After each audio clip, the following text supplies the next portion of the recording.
KBS KBS 라디오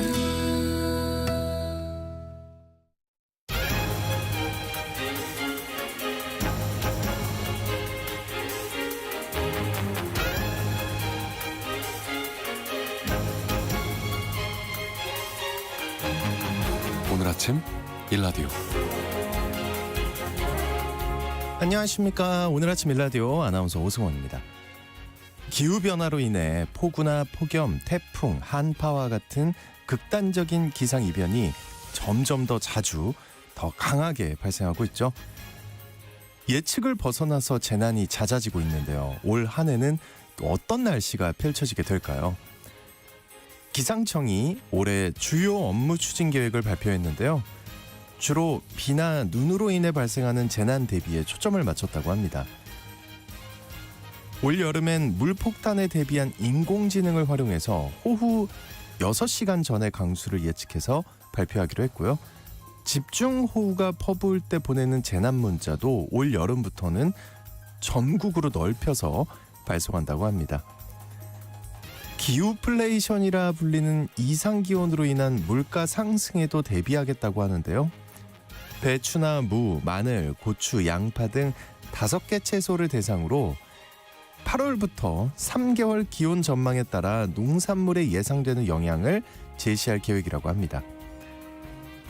기상이변이 증가하면서 예보도 까다로워지고 기술적 한계도 있었지만요. 올해 인공지능 발전을 통한 기상 관측 기대해 보고요. 더 정확하고 신속한 기상 정보로 재난도 미리 잘 대비하고 피해를 줄여나갈 수 있으면 좋겠습니다. 1월 22일 수요일 오늘 아침 일라디오 출발합니다.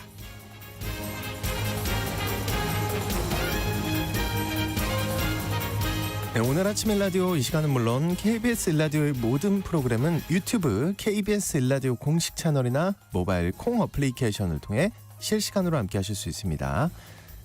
수요일인데요. 농수산 뉴스 모아서 전해드리고요. 마케팅 아이디 업 시간에는 이 데이터 등을 활용한 큐레이션 마케팅에 대해 알아보겠습니다. 장수직업 시간에는 올해 새롭게 확대되는 대상자별 취업 지원 정책 알아보겠습니다. 자, 청취자 여러분들 참여하실 수 있는 오늘 퀴즈 드립니다. 전국이 미세먼지로 뒤덮여서 오늘도 대기질이 좋지 않은데요. 그러면서 지면에 붙어있는 구름인 이것이 보통 해가 뜨고 기온이 오르면 사라지는데 오늘은요. 낮에도 방무나 연무가 낀 곳들이 있다고 합니다. 방무나 연무가 이것의 종류죠. 이것이 끼면 운전할 때 가시거리가 짧아져서 특히 겨울철 새벽에 주의하셔야 하는데요. 이것은 무엇일까요? 네, 어렵지 않죠. 자, 추첨을 통해 농촌진흥청에서 제공하는 흑삼 세트를 한 분께 향긋한 커피를 드실 수 있는 모바일 커피 쿠폰을 4분께 드리겠습니다. 방송에 참여하실 분들은요. 단문 50원, 장문 100원이 드는 유료 문자 샵 9730으로 보내주시기 바랍니다. 유익한 정보와 살아있는 이야기가 있습니다. KBS 오늘 아침 일라디오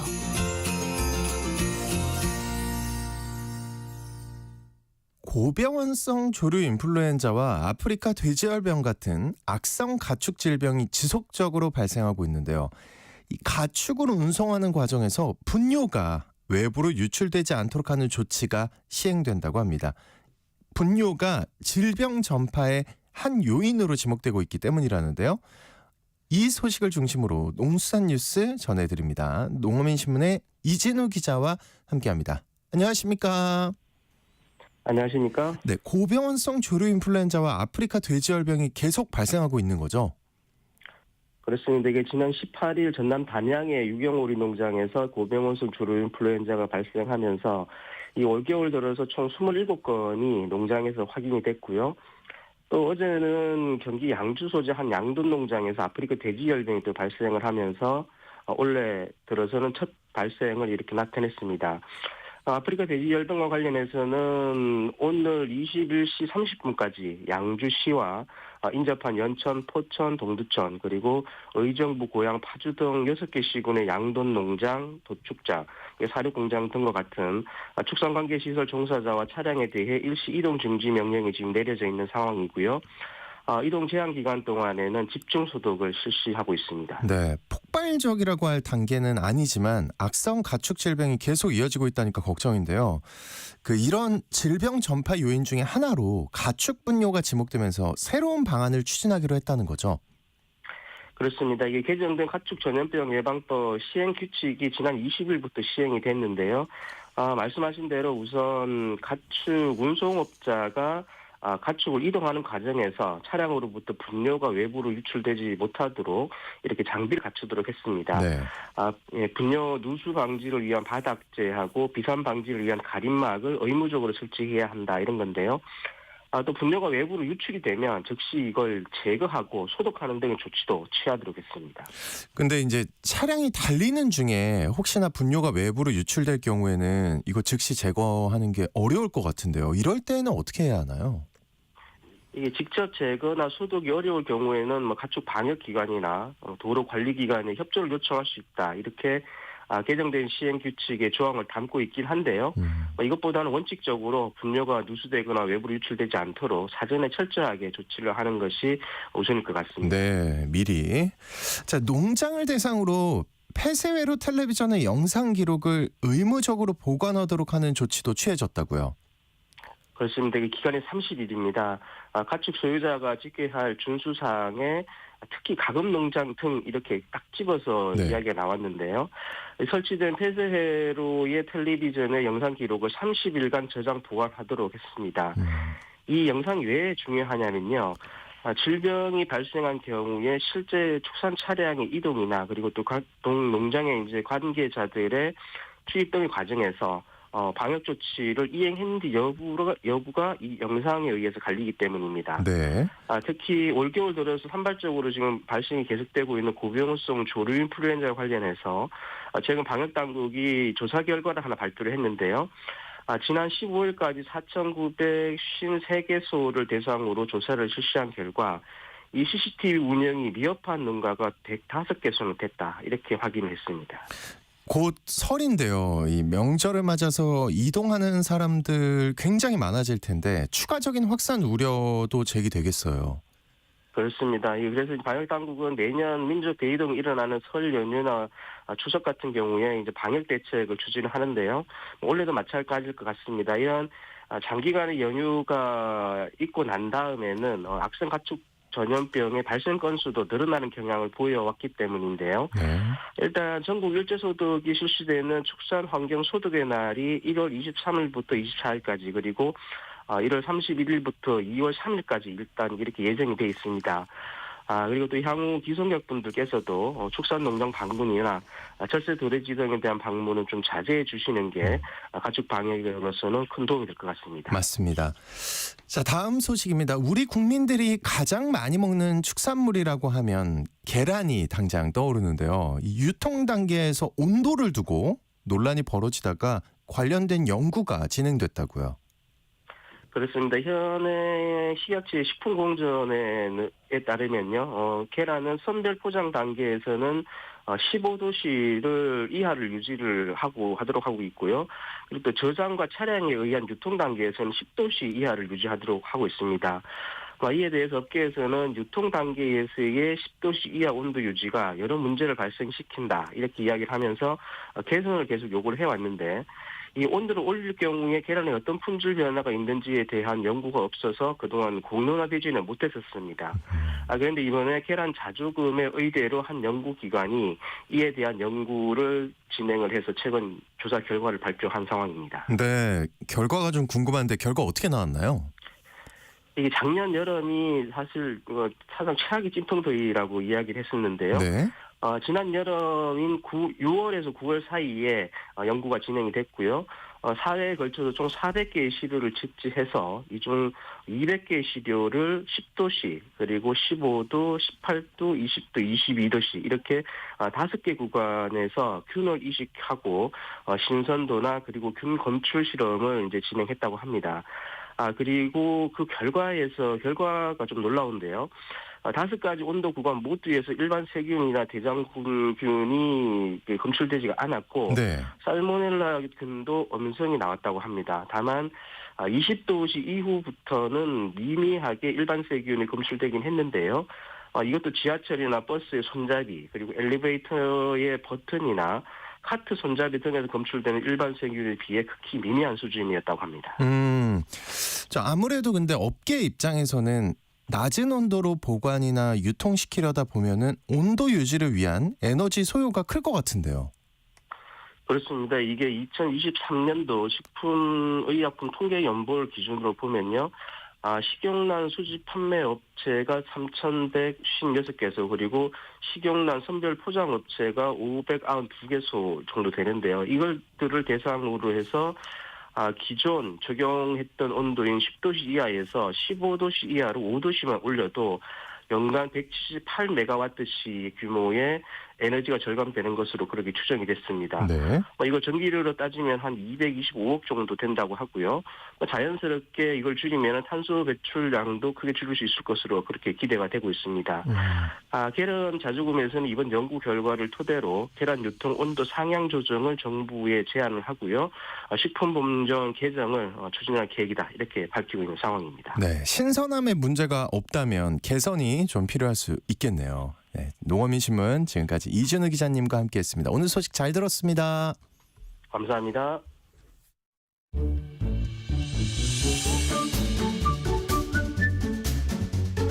아침을 여는 기분 좋은 습관. KBS 오늘 아침 1라디오.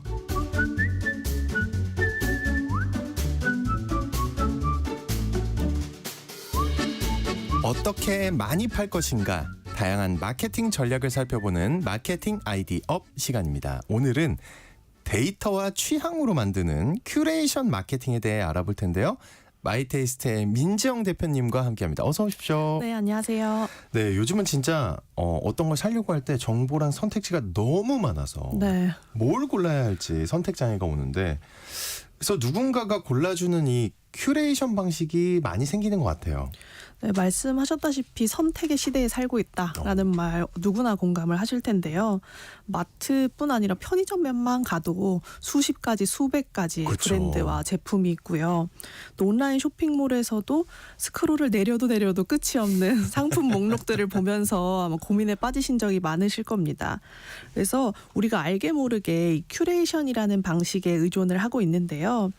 이 큐레이션이라는 거는 수많은 선택지 중에서 소비자의 취향에 가장 적합할 것 같다라는 것들을 예측을 해서 기업들이 이제 내놓는 방식인데, 예를 들어서 우리가 음악 스트리밍 앱에서 내가 자주 듣는 음악과 비슷한 맞춤형 플레이리스트라는 예. 네, 메뉴를 보신 적이 있을 거고요. 그렇죠. 예. 네, 그리고 이 상품을 본 고객이 구매한 다른 상품, 항상 보죠. 네, 이런 예. 것들도 큐레이션의 일종이다라고 말씀을 드릴 수 있습니다.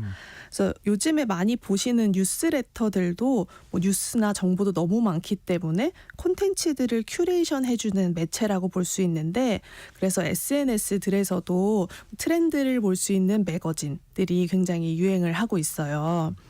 네, 그래서 요즘에는 데이터를 세분화해서 분석을 하기도 하고 또 새로운 방식으로 진화를 하는데, 다음 주에 있을 설 명절 때 잔소리를 덜 들을 수 있는 센스 있는 선물 큐레이션. 네. 이런 것처럼 네, 디테일한 상황을 통해서 소비자들의 공감을 이끌어내는 큐레이션들도 늘어나고 있습니다.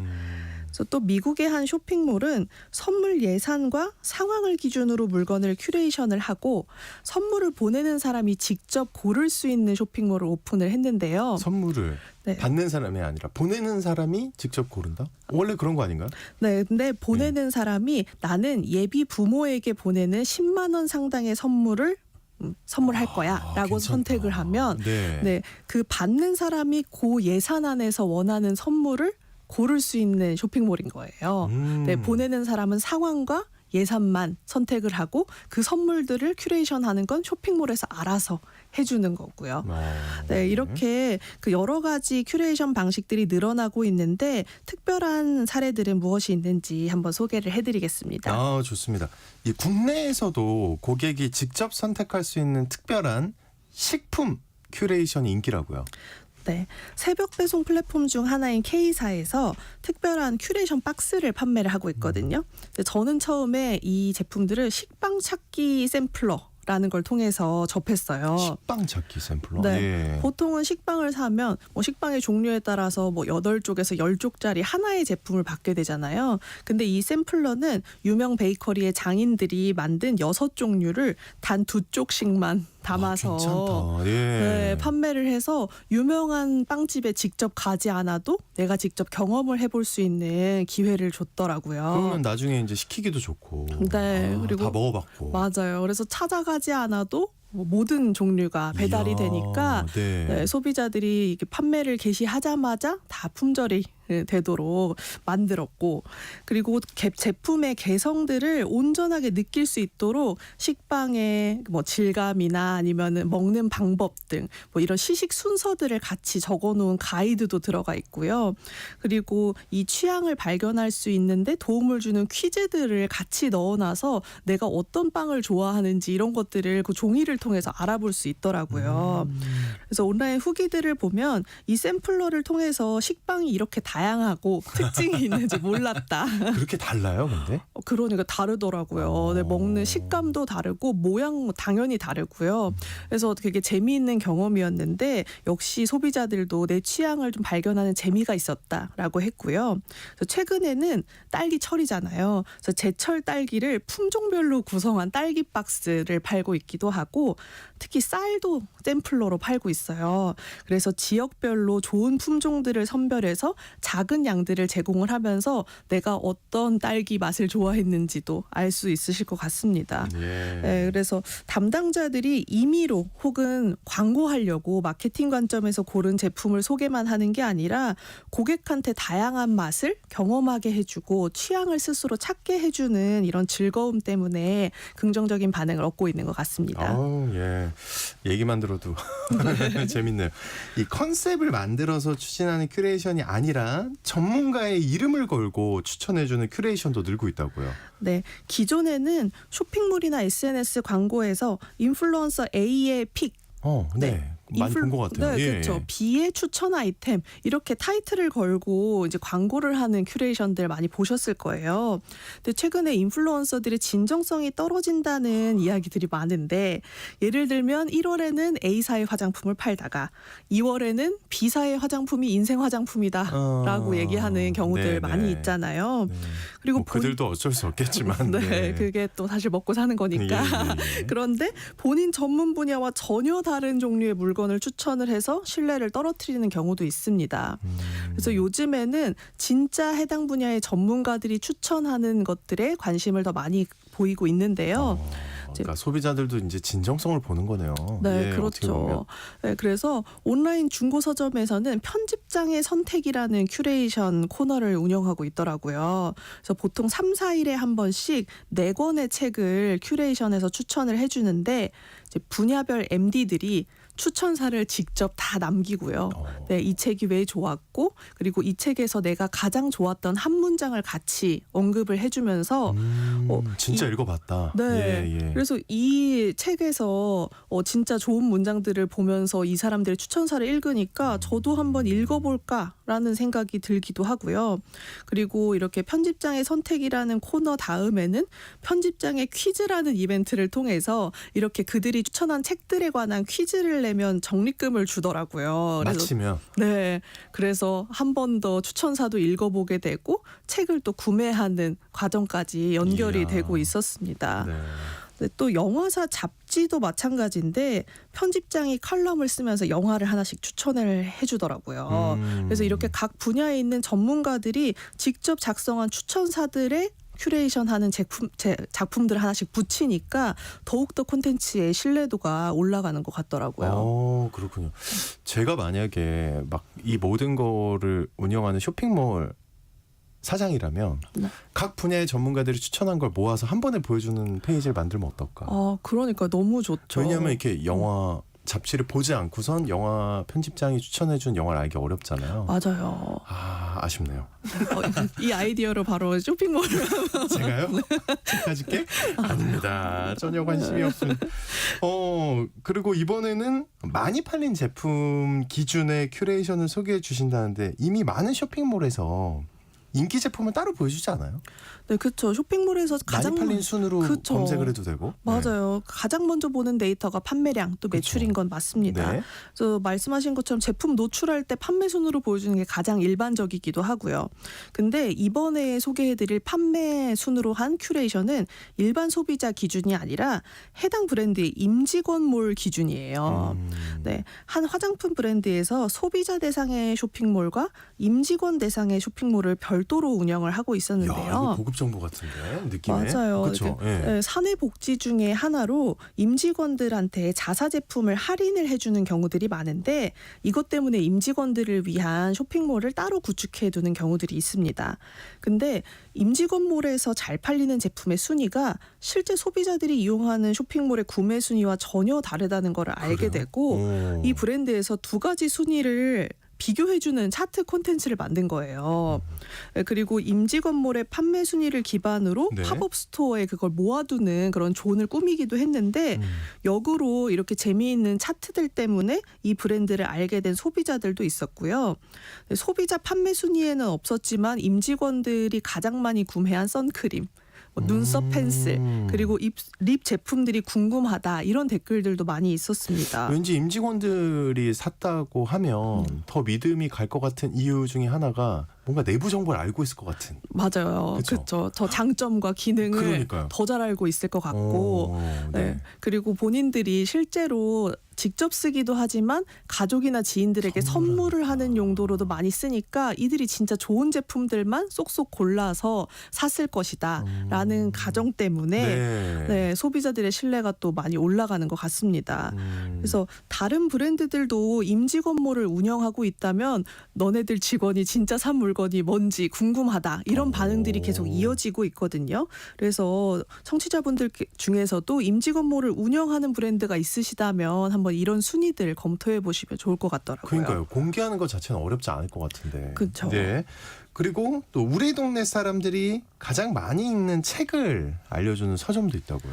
네, 우리는 보통 물건을 살 때 나와 공통점이 있는 사람들의 추천에 신뢰가 가는 편이잖아요. 예. 네, 내 친구, 내 가족. 나랑 비슷한 나이대. 맞아요. 성별도 그렇고 그쵸. 네, 상황도 그렇고요. 네. 그래서 10여 년 전에 글로벌 조사기관에서 소비자들의 광고 유형별 신뢰도 조사를 했는데 거기에서도 지인 추천이 가장 신뢰가 간다라는 응답이 무려 92%나 됐었어요.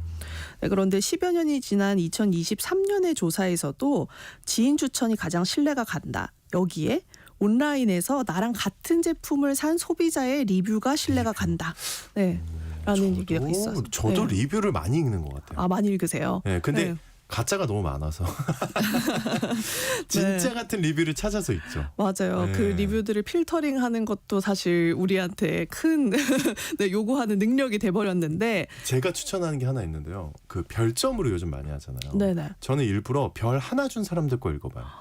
저도 그래요. 아, 정말로. 그래요? 네, 오. 낮은 순으로 보면서 제가 정말 아니다라고 생각하는 걸 언급했으면 그 제품을 안 사는. 맞습니다. 네. 저도 찾았어요 그거를. 어. 별 5개 주는 사람들이야 뭐 맞아요. 당연히 뭐 네. 좋은 얘기만 할 테니까. 네, 맞아요. 그래. 저도 똑같은데. 예. 그러니까요. 사실 뭐 광고나 이런 거에서 별 한 개 줄 수는 없기 때문에 그렇죠. 네, 예. 그런 것들이 찐 리뷰다라고 생각을 많이 하게 되는데요. 이거 괜히 얘기했나? 이거는 또 별 하나 다 거르는 거 아닙니까? 업체에서? 그러니까요. 그러면 안 되는데요.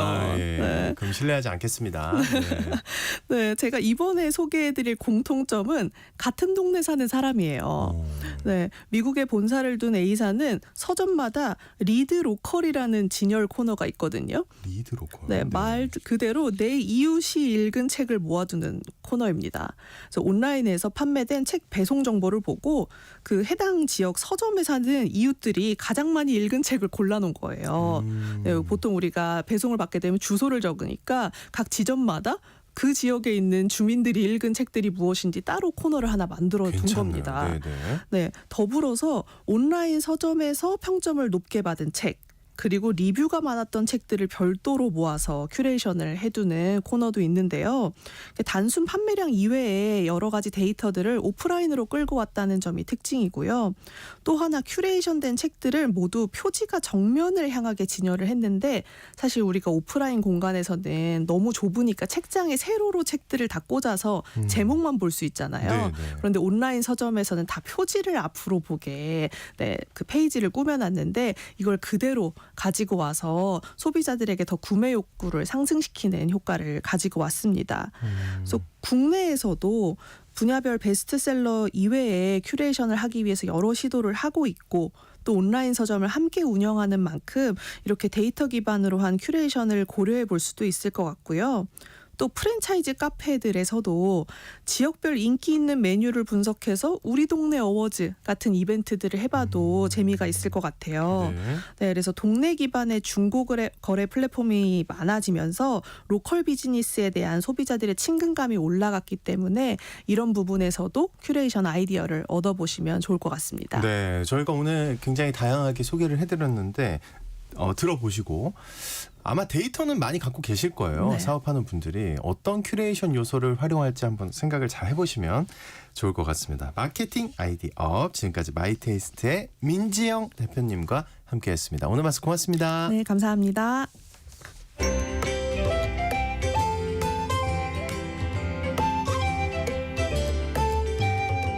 상쾌한 하루의 시작. KBS 오늘 아침 일라디오. 직장은 나와도 평생 직업이 필요한 시대를 위한 장수직업 시간입니다. 올해 정부가요, 청년과 여성, 중장년층 등 이 다양한 계층을 위한 취업 지원 정책을 대폭 확대했다고 합니다.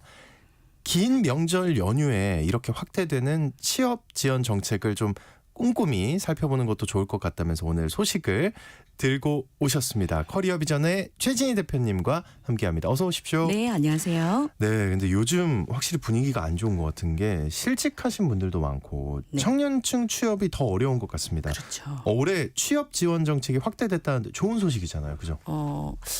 반은 맞고 네. 반은 틀린 것 같습니다. 왜요?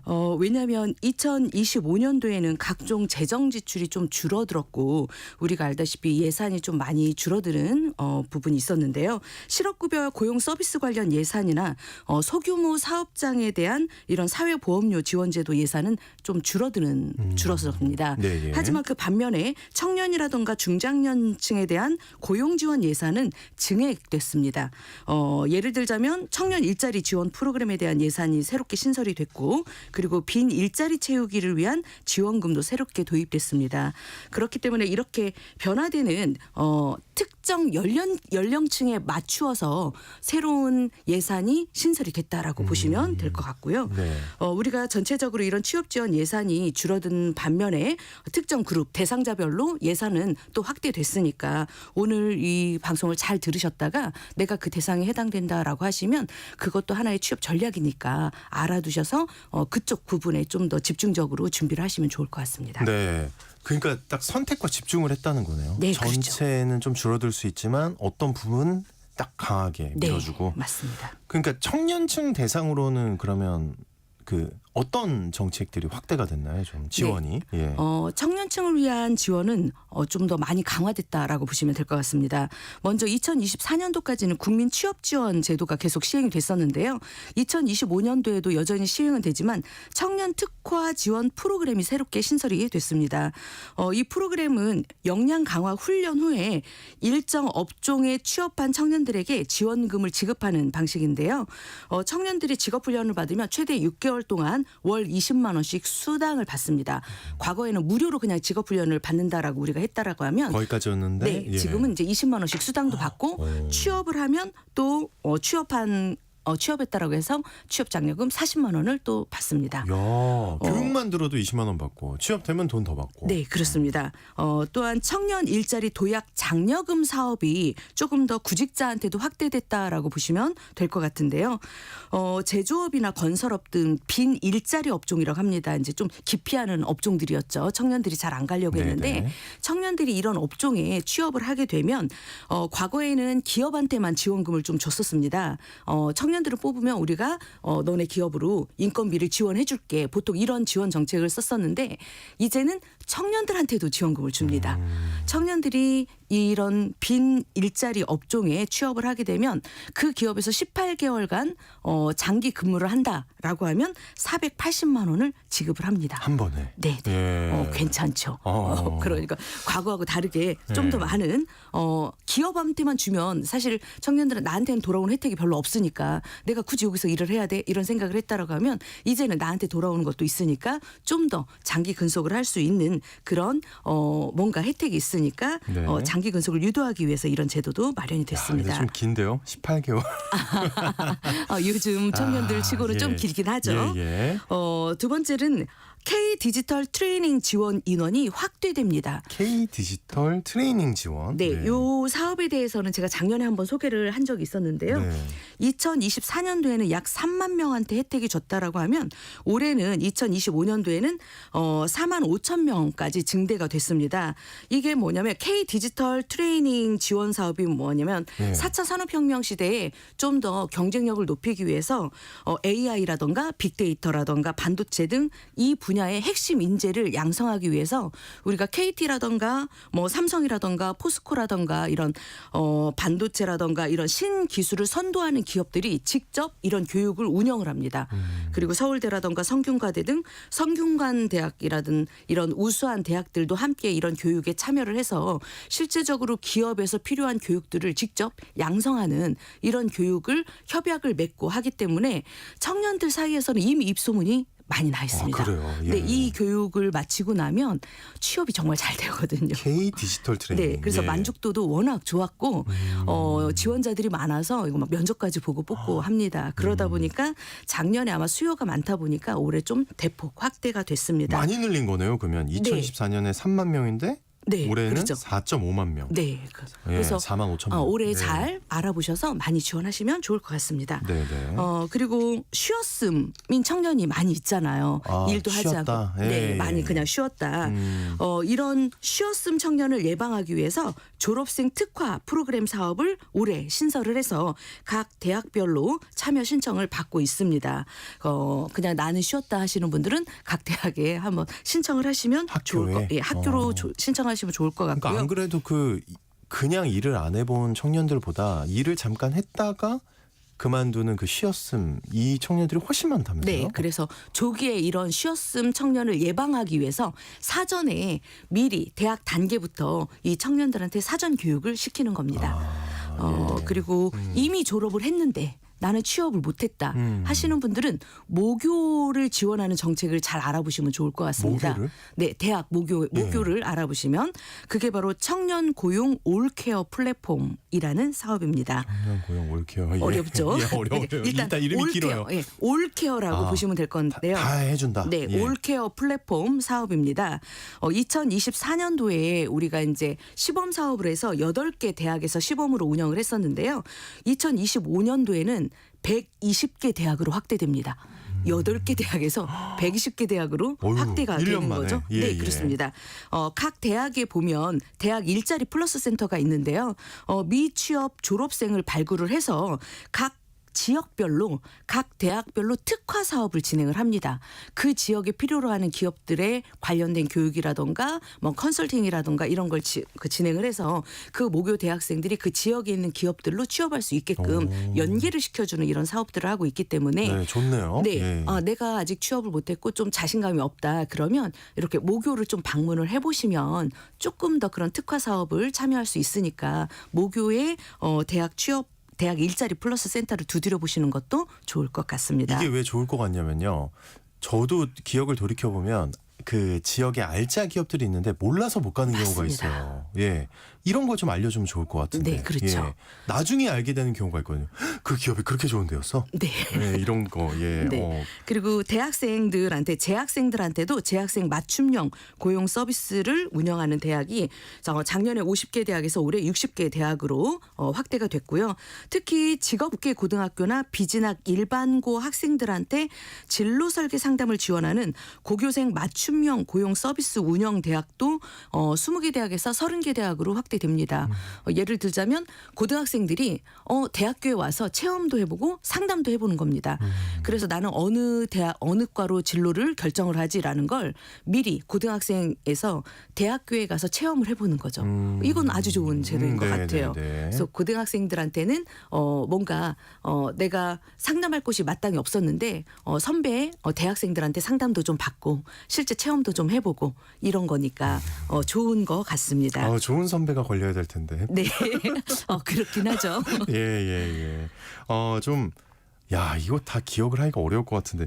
어쨌든 이런 것들이 뭔가 있다는 거를 기억을 해 주시고 주변 분들이라도 주변에 이제 청년들이 있다면 네. 알려주시면 좋을 것 같고요.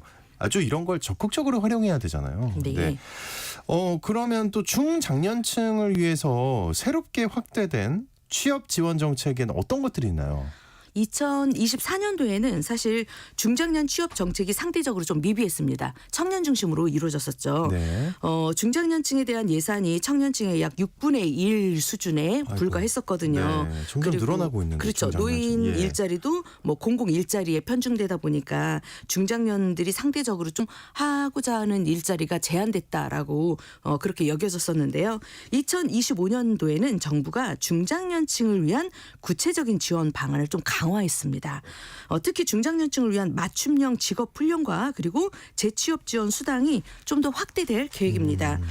고용노동부는 중장년층을 대상으로 하는 직업 훈련과 그리고 직무 경험 패키지 지원을 발표를 했는데요. 이런 지원을 통해서 재취업 기회를 좀 더 증대시키려고 하고 있습니다. 예정된 예산으로 3만 5천 명을 대상으로 해서 맞춤형 훈련을 제공할 계획이라고 합니다. 네. 이 중장년층을 대상으로 하는 직업훈련과 직무 경험 패키지를 지원한다고 하셨는데 어떤 것들이 있는지 제일 좋은 거 몇 개 좀 얘기해 주세요. 먼저 맞춤형 직업훈련 지원이 있습니다. 우리가 맞춤형 직업훈련이라는 게 2025년도부터는 40대와 50대 중장년층을 대상으로 해서 맞춤형 직업훈련이 제공될 계획입니다. 네. 중장년층의 경력과 특성을 반영을 해서 설계가 별도로 될 예정이고요. 2026년에는 5만 명 정도 확대되고 2027년도까지 7만 명까지 확대될 예정이라고 하니까 나한테 필요한 교육들이 좀 더 확대되는구나라고 여겨지면 알고 계시면 될 것 같습니다. 예, 점점 늘어난다. 네, 그리고 직무 경험이 제공이 됩니다. 내가 기존에 했던 일이 아니라 새로운 일을 하고 싶은데 아무래도 경험이 없다 보니까 두렵잖아요. 그때 우리가 일 경험이라고 해서 새로운 일에 진입하기 전에 한번 경험을 할 수 있는 이런 일이 확대가 된다라고 보시면 될 것 같습니다. 그리고 신중년 특화 훈련 과정이 확대가 됩니다. 신중년? 네, 신중년 특화 훈련 과정. 네. 폴리텍 대학에서 특히 신중년들을 위한 이런 훈련을 하고 있는데요. 인기가 아주 높습니다. 그래서 이 과정도 우리가 대학생들 같은 경우 아까 K 디지털 과정이 인기가 있다라고 하면 신중년들 사이에서는 한국 폴리텍 대학에서 하는 신중년 특화 훈련 과정이 인기가 최고 높습니다. 한국 폴리텍 대학. 예. 네, 한국 폴리텍 대학과 협력해서 중장년층을 위한 신중년 특화 훈련 과정을 운영을 하고 있는데요. 이 과정에는 전기, 용접, 설비 등 여러 분야에서 제공되고 있고 현재 이제 이 훈련 과정에는 이 과정뿐만 아니라 디지털 전환 과정도 하고 있습니다. 그래서 우리가 정보통신기술 이제 ICT 교육이라고 하고 있죠. 이 결합된 교육도 제공되고 있으니까 예를 들자면 굴삭기 자격증이라고 하면 네. 예전에는 굴삭기 자격증을 이렇게 했다면 지금은 원격 굴삭기 자격증입니다. 원격으로 이 굴삭기를 조정을 해야 되기 때문에 이런 교육 과정들도 이제 새롭게 신설이 되고 하니까 네. 이런 것들을 좀 잘 알아보셔서 교육을 받으시면 좋을 것 같습니다. 네, 지금 이용되고 앞으로도 이용될 기술들을 알려준다. 알겠습니다. 해당되시는 분들은요. 이런 정책들 꼭 활용을 하시면 좋을 것 같습니다. 장수직업 시간 지금까지 커리어비전의 최진희 대표님과 함께했습니다. 오늘 말씀 고맙습니다. 네. 자, 오늘 퀴즈의 정답은 안개였습니다. 오늘 오전까지 수도권, 충남, 전남 지역에 짙은 안개가 낀다고 하는데요. 안개 피해 없도록 대비 철저하게 하셔야겠습니다. 4450님, 9767님 다 정답 보내주셨고요. 9342님 아침에 일하는데 이것 때문에 힘들다고 맞습니다. 3079님까지 아들 취업 축하드리고요. 네, 홈페이지에 당첨자 올려놓겠습니다. 꼭 확인해 주시고 전 내일 다시 인사드릴게요. 오늘 모두 좋은 하루 보내세요.